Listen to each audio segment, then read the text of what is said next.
ইনকিলাব মঞ্চের ব্যানারে যে আন্দোলন সংগঠিত হচ্ছে কিংবা যেভাবে একত্রিত হচ্ছে, আমরা আজকের এখান থেকেও আবারও বলছি, আমরা উসমান হাদির হত্যাকারীদের দৃষ্টান্তমূলক শাস্তি এবং অনতিবিলম্বে গ্রেপ্তার দাবি করছি। এটা বারবার বলে আসছে বাংলাদেশ জাতীয় ছাত্র দল।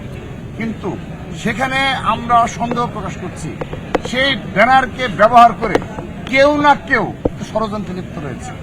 আমরা হুঁশিয়ারি উচ্চারণ করতে চাই, আমরা একটা স্থিতিশীল বাংলাদেশ চাই।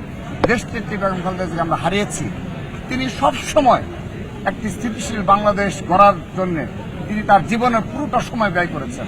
এখনো যদি আমরা ষড়যন্ত্র করি কিংবা যারা ষড়যন্ত্র করে কিংবা এই বাংলাদেশকে অস্থিতিশীল দেখতে চায়, ব্যর্থ রাষ্ট্রে পরিণত করতে চায়, তাদেরকে যদি আমরা এখানে উস্কানি দেওয়ার জন্য আমরা যদি তাদেরকে আশ্রয় দিই, এটা খুব দুঃখজনক বিষয়।